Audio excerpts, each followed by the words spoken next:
Okay, good evening, ladies and gents. Welcome back. My name is Karina from the Matura Express, and you guys out there have the pleasure today to be the witnesses of 2 trial exams concerning the topic traveling and tourism.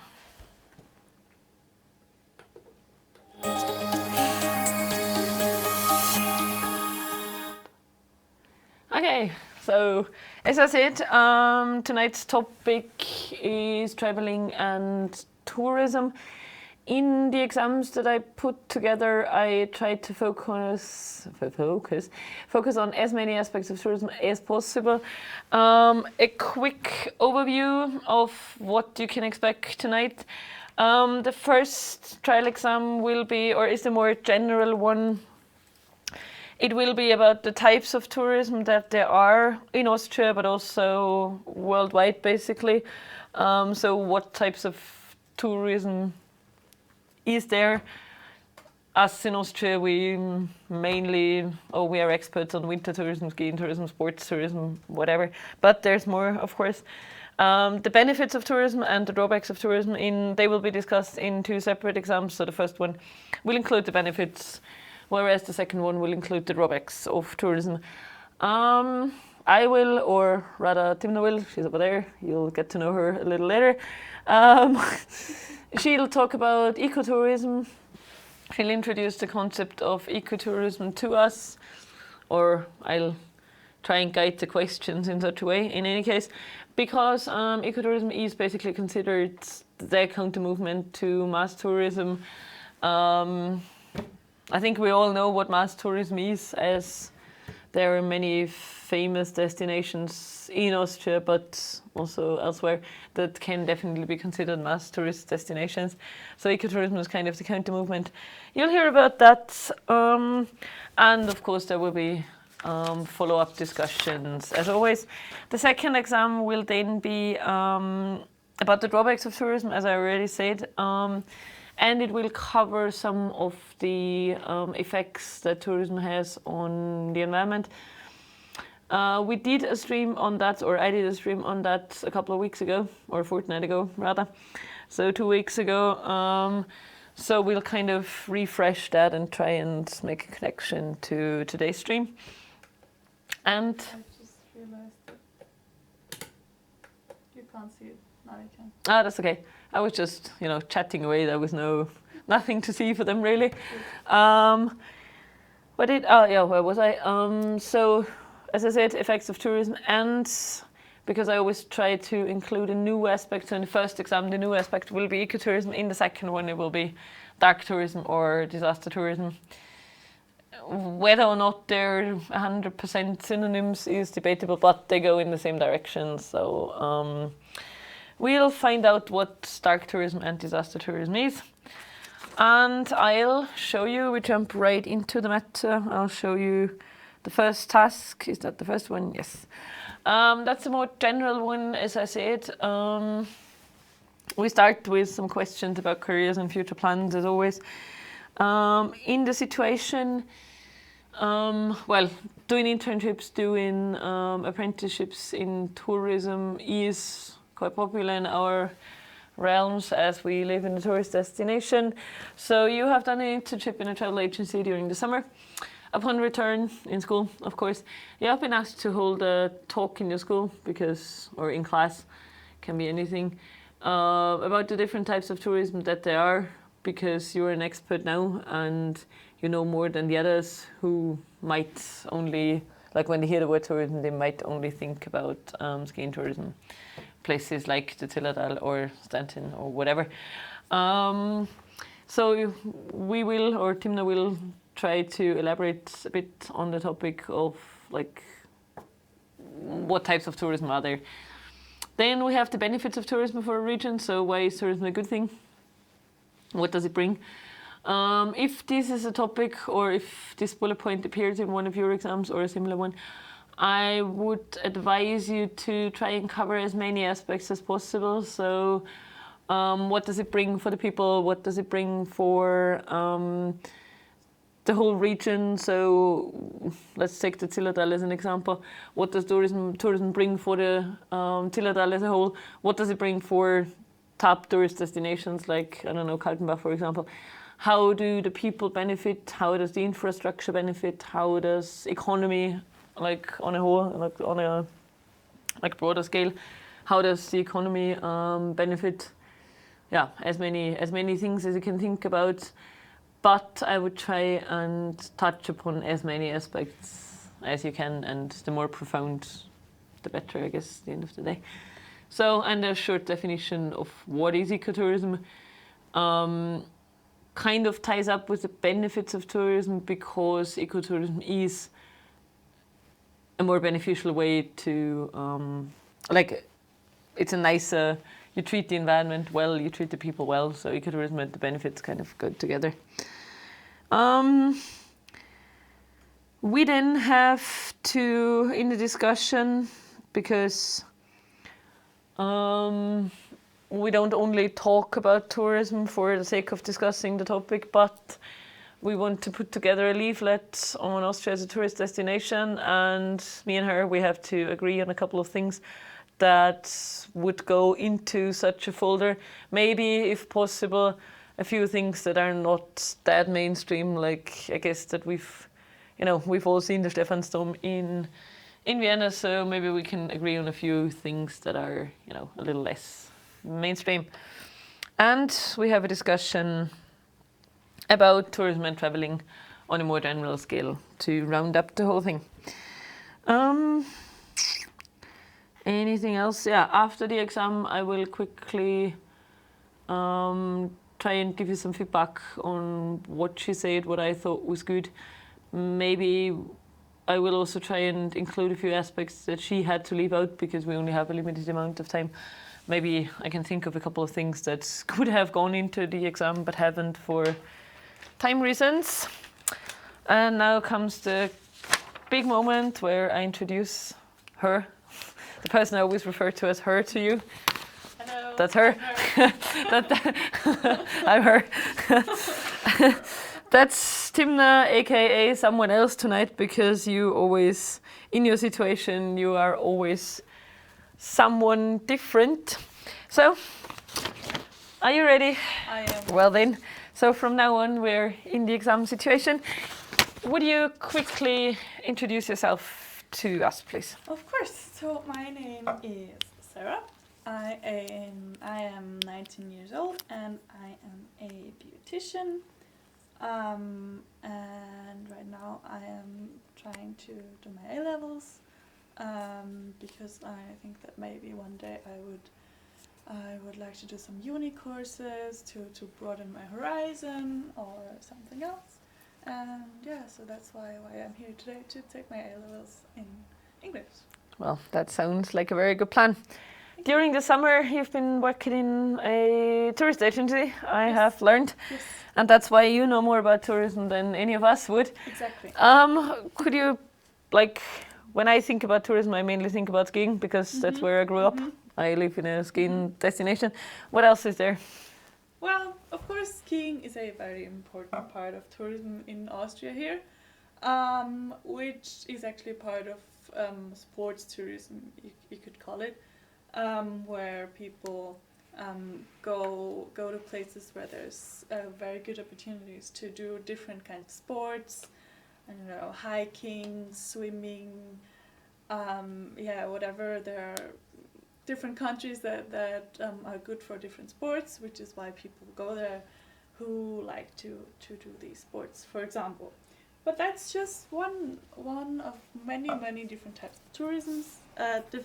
of tourism. On the other part of the spectrum of from sports is wellness, you could say, or maybe you could actually combine the two. But well, and with wellness tourism, there's people who like to relax, who like to go away to do that, to feel like they're completely in another world and in another time and place. So they go to a different country or maybe just a different region of their home country to relax in a especially nice hotel which has a lot of good amenities for relaxing, saunas, different types of massages, and so on and so forth. Which is really something that's very popular nowadays.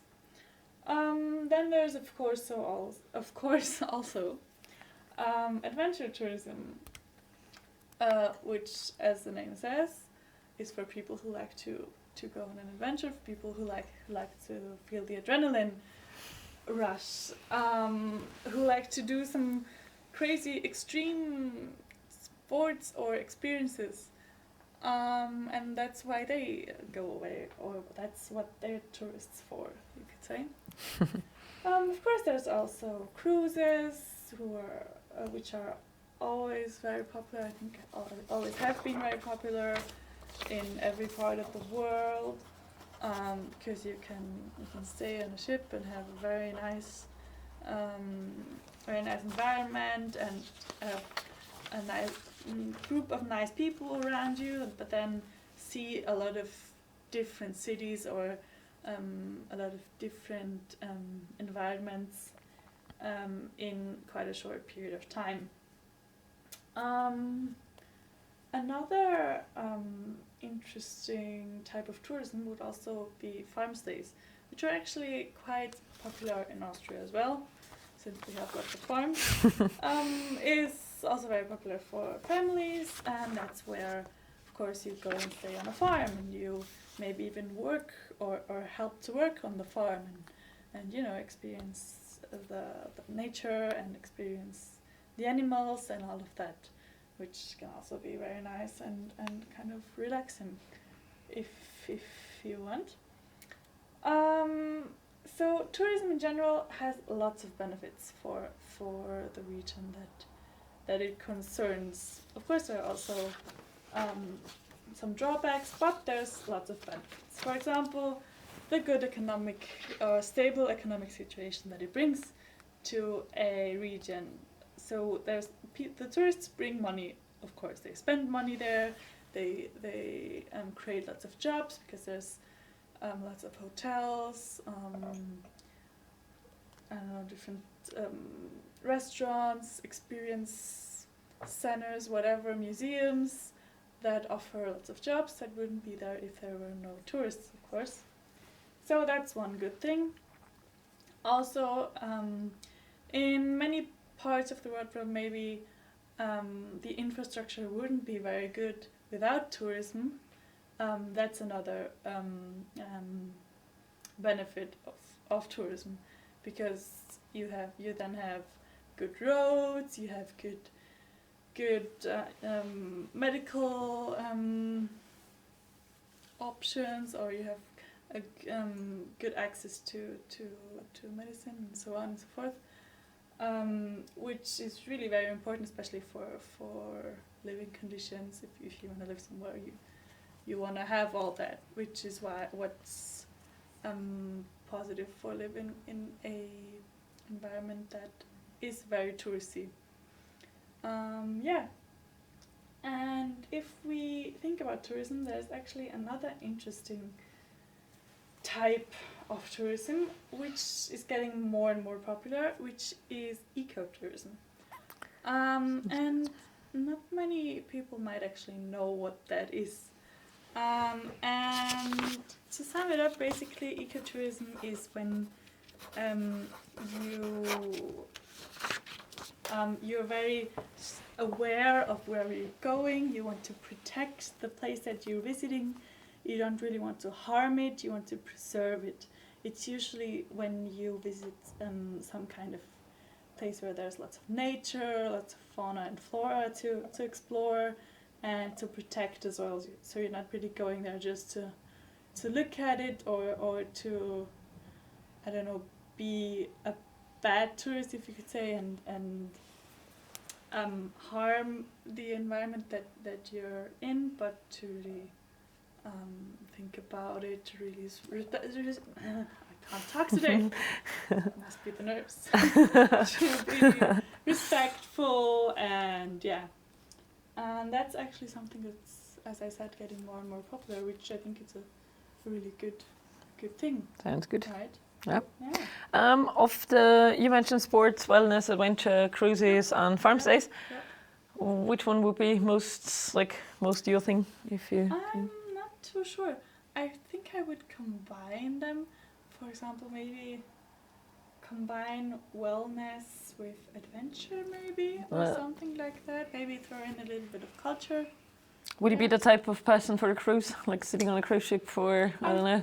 I've done it once, and it's not my thing. Okay. No, that's not really. I don't know. Sounds very relaxing, Well, but it's yeah, like... but I like to go off on my own and do my own thing instead of hanging around with same people all the time. That makes sense. Yeah. We have to put together a folder. Mm-hmm. I have no idea what should go in. Do you have any suggestions? It's really hard. It depends. It really depends on like what kind of tourist you want to appeal to, right? I feel like the interesting cities in Austria really are something that you do have to, or you do want to visit, even though they're in every folder or on every website. But I feel like Vienna, Salzburg, Innsbruck, those are just some really nice cities that have some kind of charm that I don't know. What do you think about that? Well, yeah. First of all, I'm definitely a city type of person. I just like cities. I always did. So it's kind of like, that definitely makes sense.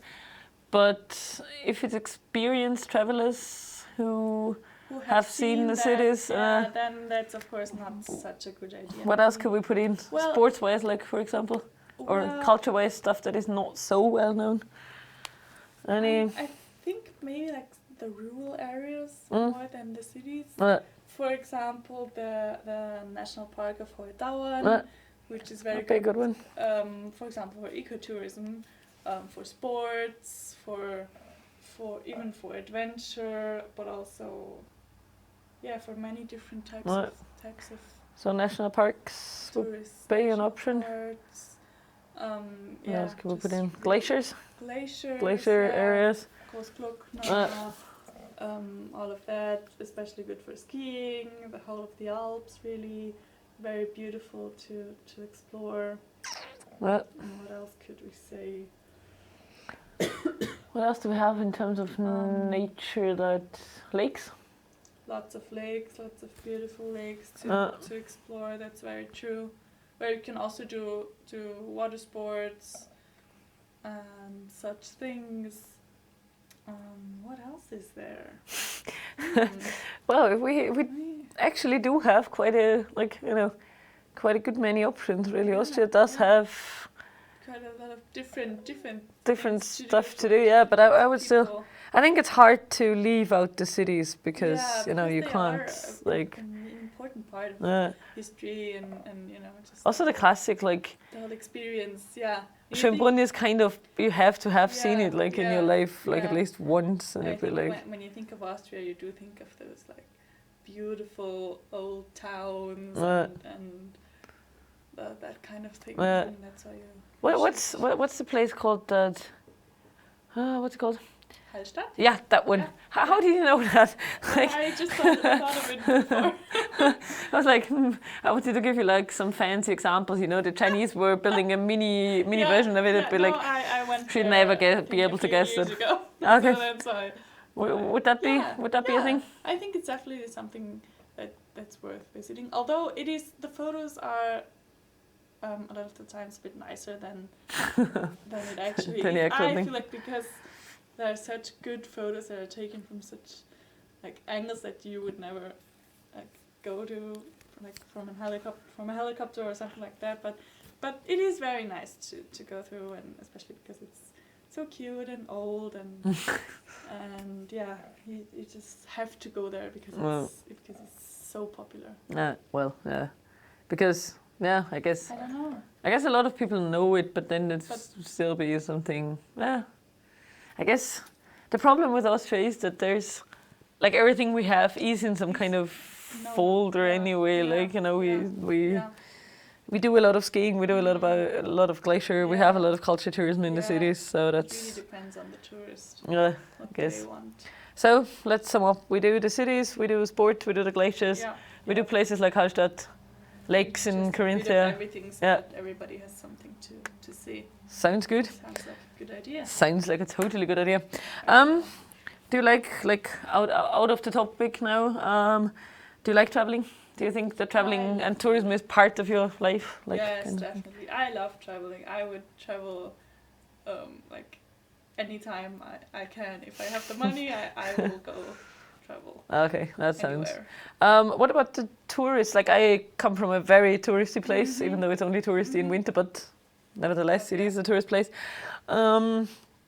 In my hometown, there's a good many people who don't really like the tourists and would rather like flee from them as soon as they come. I What do you feel think? They have their benefits and drawbacks.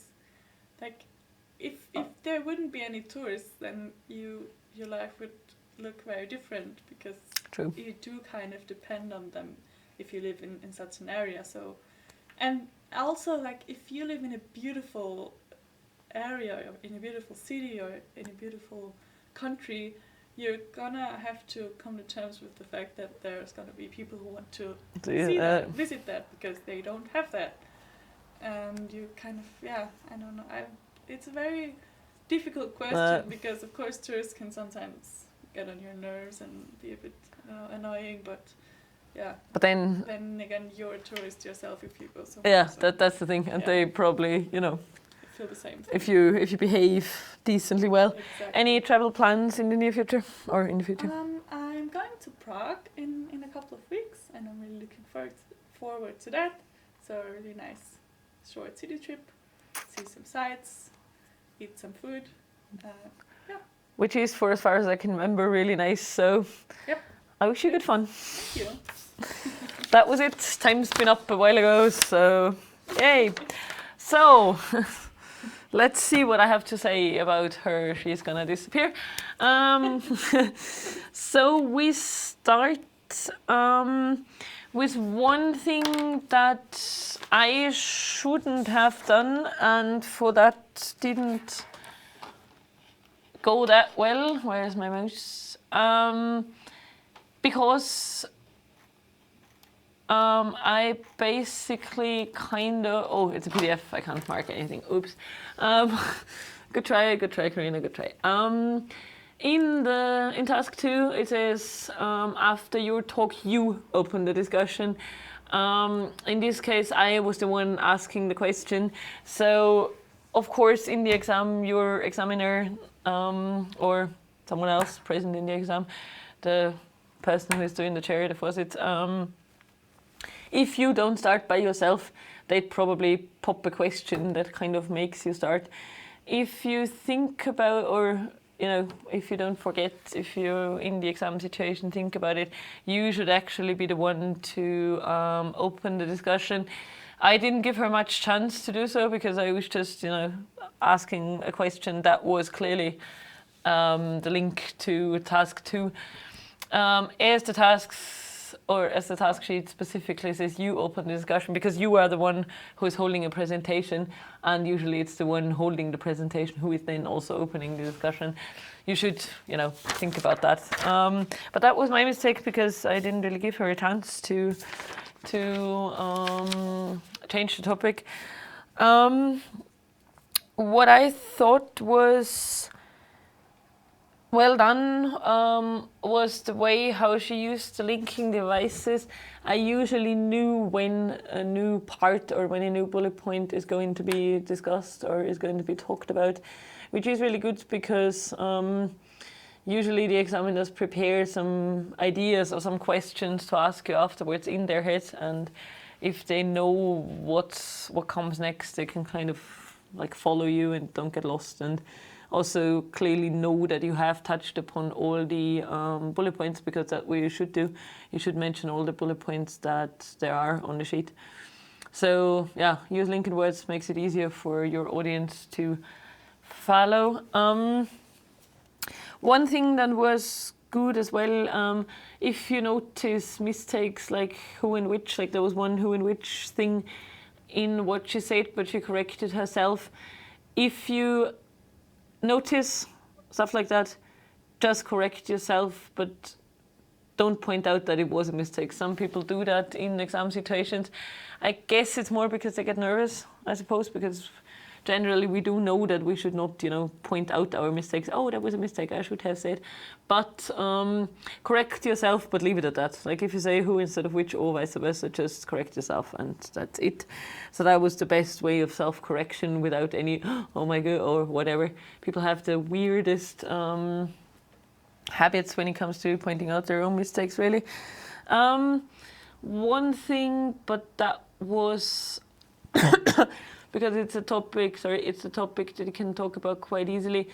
Her monologue was longer than the 3 to 4 minutes that there are on, or that's the time that the time frame says.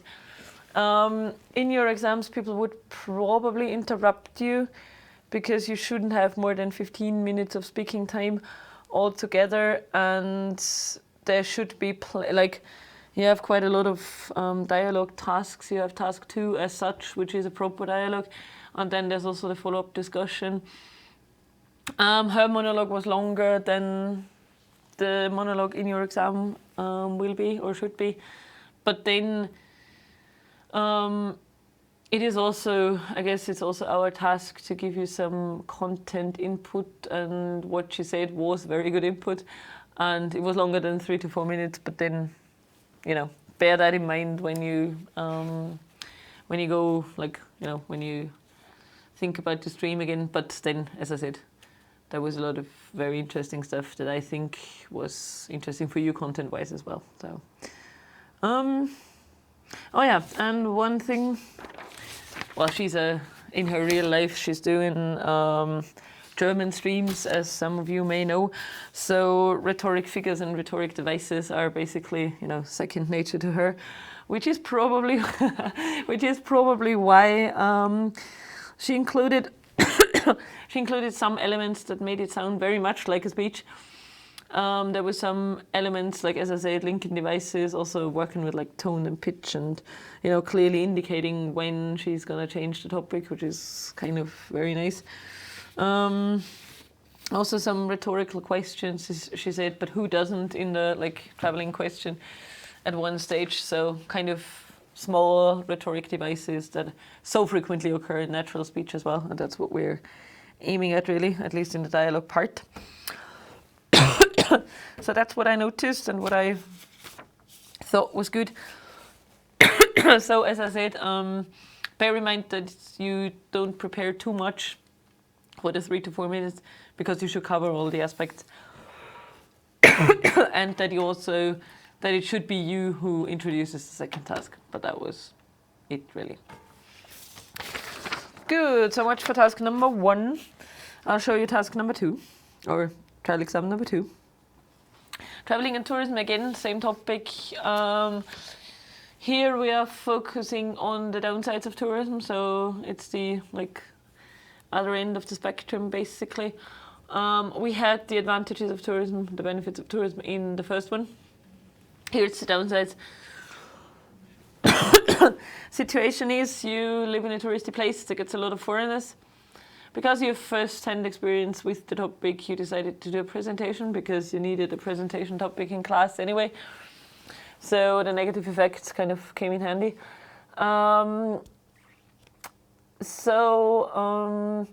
Your task will then be basically, or her task. Well, there is a lot of advantages of tourism, but there's also some drawbacks that people sometimes forget because of all the benefits that we heard about, money, infrastructure, culture, whatever. There's also some negative effects. Well, a brief recap of the types of tourism, maybe focusing on our area, kind of what do we have here. The drawbacks of tourism for a town and the locals. Sometimes people aren't that pleased about tourists. There's also some examples going on, I don't know how much you follow the media, but there was some places that weren't particularly happy about their winter tourists and the way they behave. So, well, could be an aspect. And the effects of tourism on the environment, which can generally be considered negative. There's hardly any positive effects that tourism has on the environment as such. So she'll try and include that. Then we have,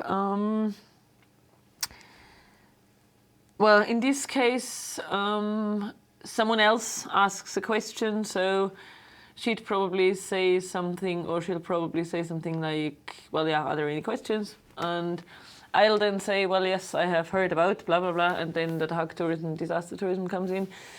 According to the books, there is a small difference.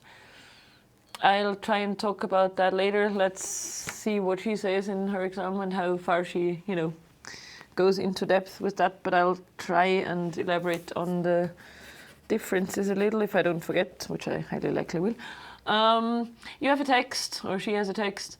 It's called Dark Tourism, Why Are We Attracted to Tragedy and Death? There is a link. I don't know if it has worked now. Yeah, we just said that you should just Google Telegraph and Dark Tourism. Oh, yeah. So the first thing, like the Telegraph is one of the best British newspapers. You should probably, I hope you've heard about the Telegraph, really good newspaper. If you type in Telegraph and Dark Tourism, it's the first page that appears, and you can just have a look at it. Okay, oops, sorry. Ready for the second thing? Well then. Here I am again. I spare myself the introduction because, I've done that before. So, my task's gone. My task is gone. Okay. Who are you this time? She's got multiple personalities here. All right. So this time, my name is Sabrina, and I am right now doing the A-levels because I'm quite interested in having them just for any opportunities that might open up in the future. And yeah, I'm just generally interested in English as well, and that's how I'm here today.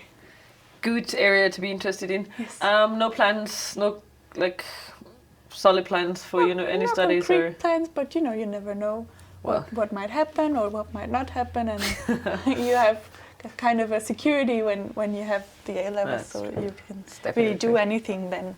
Never a bad thing. Career-wise. I guess additional qualifications is always something good. Exactly, that's what I'm looking for. I've heard that you live in a place where there's a lot of tourists and that you are not always their biggest fan. Yes.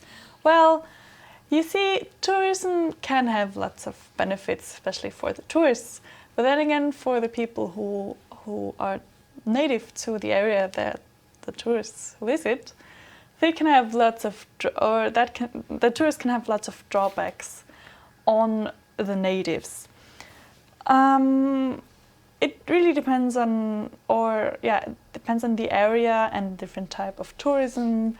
I don't know, in general you have tourists that are more interested in having a kind of relaxed vacation. Others really want a more active vacation in terms of sports or some experiences, or others really just are looking for some culture, but all of them kind of have the same drawbacks that they can bring to a town or for the locals, which is that they can crowd a place. Of course, especially in Austria, many touristy places are very small. They're small old villages that are beautiful and nice to visit, but of course if there are 1,000 or more tourists in there, then the streets get crowded, people get nervous, people get annoyed very quickly, especially the locals, because they can't go by like their usual life. So that's one thing. Then again, or also tourists need a lot of space. So they need to have lots of big hotels and space for them, which maybe reduces space for locals, or maybe some locals feel that tourists are taking up their space, and so on and so forth. And a very big problem that tourism brings is the danger on the environment. Because wherever there's lots of people coming to a place, it can't really have a positive impact on the environment. Yeah, as I said, for example, with big hotels that take up, I don't know, a space that usually would be a forest or some kind of natural environment that is a habitat for animals or for all different types of species and flora and fauna and so on. Yeah, that's really something that tourism brings with itself, and you can't really change that, because if you are a tourist, you want to sleep somewhere and you want to, you know. And of course, also with transportation, there's lots of pollution that comes with that. And yeah, so there are lots of negative sides to tourism as well, which you maybe don't think about if you are a tourist. So next time you're a tourist, think about that and maybe respect the environment you're in a bit more. Are there any questions? I will definitely try to do Yes. so. As you live in a tourist area, you might have heard of the case where a town somewhere in the Åland basically forbade walking around in ski boots after après-ski because they said, well, it's like really annoying for the locals and so on and so forth. Can you understand them? Like, Of you know, course, yeah. but it's a bit harsh, isn't it? When if you work at a hotel reception and have to tell the guests, oh guys, be careful, don't walk home in ski boots. Like, of course, I mean, that's a bit harsh, it's a difficult situation, because on one side, like if you live there in a town that's very touristy, then you're gonna have to realize that there are going to be people making noise, people going, running around in ski boots, especially if it's a town that's near a skiing area or ski lifts. But then also the locals were here first, and they kind of, you know, have a right to, I don't know, say what they want or say that something disturbs them. So it's really, I'm not sure what's the right thing there to do. So I don't know. I would, like, you know, if I was a local and would live in, like, in this case, Yrjlst downtown center, I would probably also be against ski boots. So I guess, which is kind of like. Yeah. But then again, what do you do? Like the ski boots, like how? Like, I don't know. Well, yeah, that's one thing that needs to be, you know. Put them on just right at the lift, or how do you do it? Do you go in flip-flops? What do you do?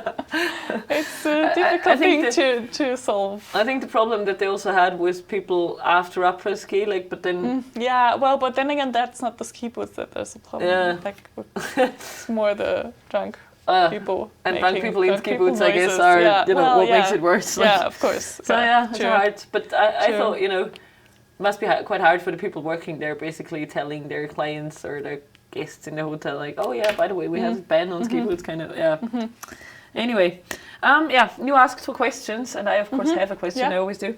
I read in a newspaper that there's something like dark tourism. Yeah. Which I couldn't make heads or tails of it. So what is it? Well, in Austria, for example, we have quite a few concentration camps that are from World War II.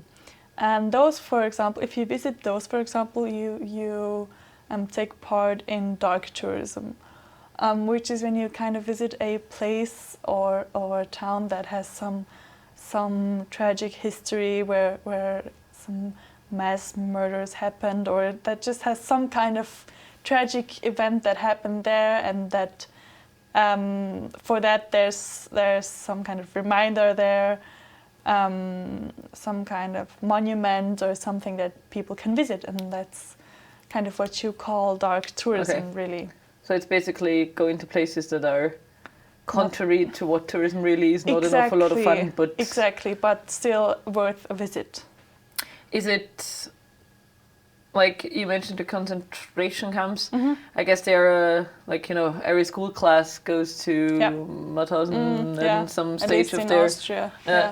But if we talk about, I just try to make the connections. I guess there was a lot of people also visiting the site of where the Twin Towers were, for example. Yeah. Is that a good thing that people go there, or is it just a voyeuristic approach that they want to see something bad kind of thing? No, I think in general, if you visit those places, it's in general a good thing, because you remember the people that died there, and you remember that this sort of thing can't happen again, and you maybe try to kind of work toward that not happening again, and just thinking about those people that died there, for example, at 9/11, and remembering them, and it's really nothing bad, I feel. So you personally, I feel like you don't think that people do it for, I guess there's critics as well who say, well, you only want to, it's like some sensationalism kind of thing. But you would say most people do it for... I would say so. At least that's what I do. And of course there might be people that just go there because they want to be a place where people died. Or I just can't really imagine why. Well, but a lot of of course there's lots of different people out there. But generally, I think it's a good thing. I never really thought about that. The only cases that I read up on was like people visiting places like Galtua after the avalanche, for example, where I didn't really see a point in, because it was true. like, it was that's kind of weird. I didn't think about that actually. So that's why. But that's a bit different, I guess. Probably. Yeah, it is different, especially compared to the Twin Towers and of course. concentration camp example. But then again, it falls under the same category, kind of. I think it is still termed disaster tourism, but that's then a bit weird, isn't it? Yeah, that's why that's the part that I don't really understand. Yeah, whereas true. I do see the point of going to 9/11 or to the Twin Towers. So I would definitely agree, or would you have gone to see the remains or the site of the Twin Towers if you had been to New York? I did actually. Oh, you did? Oh, well. I did actually go there, and I did visit the site, and I think it's very moving to be there. It's really beautiful. They did a very good job of capturing that whole kind of vibe that's there. I think they definitely did. They definitely did. Yeah, it's really, it's a nice place to be, as weird as it sounds, because you see all those people who just remember those innocent lives that were kind of taken, and you feel like it's a new beginning with the waterfalls going down, and it's definitely it's really nice. Definitely credits to the New Yorkers. They've done a fabulous job on that. So I would totally agree. The whole commemoration thing really works. Definitely. So now I got a little smarter on disaster tourism. Forgot the word. As you just told me a sec ago that you traveled to New York, I assume that you like traveling. Yeah. You mentioned ecotourism in the beginning. Are you trying to be a good tourist?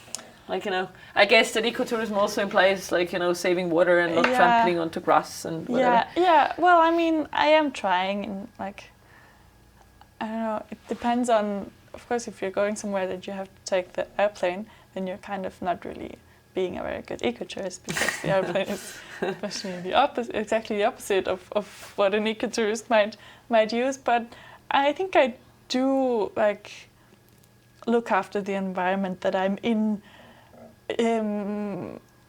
whether I'm at home or traveling. I try to, for example, not throw waste on the floor, or not leave the water running too long, and all those things. So I guess I'm an average okay ecotourist. I'm not the greatest. I don't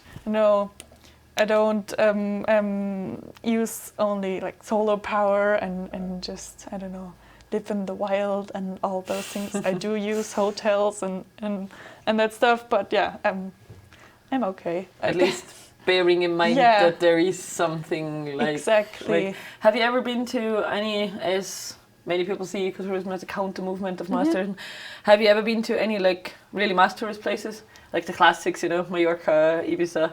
Kitzbühel for the Hanekom race. Well, yeah, Definitely I've mass been to tourism. Kitzbühel once. Yeah. You don't really think of that as going somewhere, like traveling somewhere, if you're an Austrian or at least a Tyrolean. Let me think. Well, I mean, you could consider New York a very, very touristy place where there's lots of people. That I've been to Las Vegas, where there's like tons of tourists, like only tourists. True that. So yeah, I have been, but then there's not much nature that you can destroy, really. Well, well, it has already. Outside, yeah. So I feel like, I don't know. Then again, you do want to visit those places where there's lots of tourists, right? That's true. That's true. Most major cities that. Yeah. That's the thing. Like people always kind of condemn mass tourism, and then I see why. Especially like if you think about places like Ibiza, like you have one square meter of space on the beach and so on. But then it is nice places generally. Of course. Yeah, and Ibiza generally is a nice place. Yeah. Or Mallorca generally is a nice place if you go like away from that little space that there's all the Germans. Didn't just say that. Racism on television. Didn't say that. So you always have to see the other side as well. True. So. Because as you said, they are very nice. Yeah. You just That's have why to people go there. Keep away from the Ballermann and I don't know what the party zone in Ibiza is called, but I don't know. Never been there, so me neither. Good. I think the time was up long time ago. All right. We've always we always doing exams that are longer than the 15 minutes, but as I said, there's a lot of good input. There's nothing I have, or there's no major thing that I have to comment on. In this exam, you probably had a bit more dialogue than the previous one, simply because in task 2, in the role play, I think that the disaster tourism, dark tourism is a harder topic to talk about alone. So in a monologue kind of thing, or with one person basically carrying the main load of the conversation. The previous, like the second topic, the like tourist destinations that go into the folder that we had to agree on, is kind of a thing that one person can kind of pull off by him or herself quite nicely. Harder in the dark tourism because it's a harder topic. We're not experts on that, and there's so many aspects. But probably more questions need to be asked in a topic like that. Briefly, because we did actually discuss it, so it fits the purpose nicely. Dark tourism is basically the examples that she gave. So going to Auschwitz, going to any other type of concentration camp, for example, or to birthplaces of people, whatever, that would be dark tourism. Also going into slum areas. I think dark tourism kind of had its origin in a move where people started to visit the slum regions of cities like Kapstadt, Rio, Mumbai in India. So dark tourism actually started as a kind of slum tourism kind of thing. So people walking through the favelas in Rio, for example, and really actually having tour guides there and, walking through the poor areas. That's where dark tourism comes from. Disaster tourism would be more my example. So people who go to places where there was a natural catastrophe happening. I think the term was coined around the time of Hurricane Katrina in America, because obviously there was a good many people going there and just basically looking at like the destroyed neighborhoods in New Orleans. So yeah, there is some kind of a difference. Disaster tourism is like maybe also the Twin Towers example would definitely be the Galtura avalanche example, and also Hurricane Katrina. So going to the site of some natural disaster and doing, I don't know what there really, but anyway, we go there. Doesn't necessarily imply that you really go and help because that's what people were criticized for after Hurricane Katrina mainly, or that's the only example I know.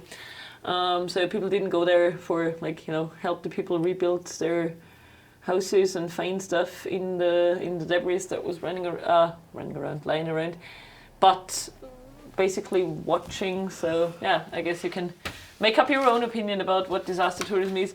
Dark tourism, as I said, is going to dark places in a metaphorical sense, like slums and poorer areas of like the trailer parks in American big cities, for example. Yeah, I think that's it. Next week, or